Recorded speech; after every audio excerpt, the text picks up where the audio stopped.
Military Domination. VOC mengkolonialisasi Indonesia diawali dengan perdagangan, lalu membawa militer sebagai backup pengamanan. East India, penjajah Inggris ke India adalah misi awalnya juga perdagangan, kemudian diikuti dengan military occupation atau penaklukan secara militer. Jadi hampir tidak mungkin membangun ekonomi tanpa di backup keamanan dan pertahanan. Di zaman modern misalnya, Irak, Libya, Korea Utara, Iran membangun pertahanan militer yang sangat kuat sehingga sulit negara ini ditaklukkan oleh Amerika. Sekali lagi, mengapa mereka ditaklukkan? Kita akan bicara lebih detail ya. Irak, Libya faktanya rata dengan tanah sekarang. Iran sebentar lagi ditarget. Korea Utara sudah mulai main mata.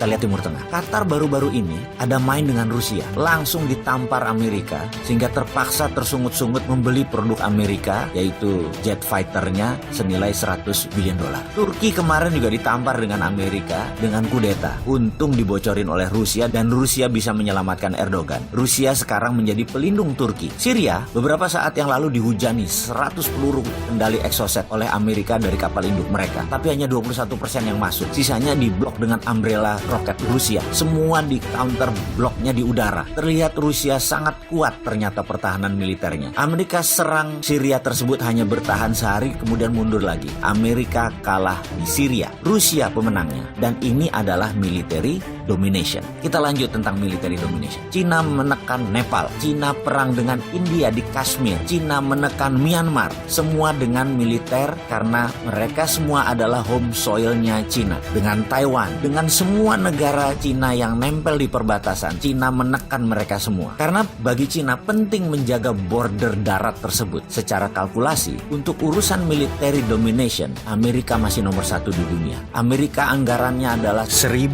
billion dolar per tahun. Sementara kalau dibandingkan Indonesia, hanya 109 triliun atau 9 billion dolar alias gak sampai 1%-nya anggaran militer Amerika. Bisa dibayangkan. Dan military industry adalah penyumbang devisa 20% negara Amerika. Jadi perang itu penting bagi Amerika karena menghasilkan devisa negara. Sekarang kita lanjutkan tentang domination. Yang kedua adalah tentang trade domination. Di sini tanpa diragukan lagi, Cina adalah pemenangnya. Selama 70 tahun Amerika adalah pemenang atau pengendali trade domination dunia. Tapi sejak 10 tahun terakhir Amerika sudah disusul oleh Cina. Maka Cina sekarang menguasai trade domination. Produsen barang sudah buatan Cina semua. Hampir 70% consumer goods adalah buatan Cina. Hanya food yang Cina belum bisa mengalahkan Amerika. Karena negara Cina sendiri masih terlalu banyak mouth to feed-nya atau mulut yang harus dikasih makan. Coba bayangkan, Amerika saja kalah dalam trade domination-nya dengan Cina. Apalagi Indonesia. Kita tanya secara sederhana Kementerian Perdagangan. Punya trade policy nggak? Punya trade diplomasi strategi nggak? Ini susah kalau nggak ngerti. Ya seperti sekarang kejadiannya. Jadi raja impor. Maaf loh ya, ini realita. Dan kita harus bantu menyelesaikannya. Kemudian masih ada 3 lagi tentang world domination. Siapa pemenangnya? Apa saja itu 3 lagi yang world domination itu? Indonesia di posisi mana? Adakah peluang Indonesia untuk mendominasi? Tapi sebentar, yang beginian penting nggak sih? Ada yang banyak yang minat nggak? Kalau ada banyak minat, saksikan video berikutnya.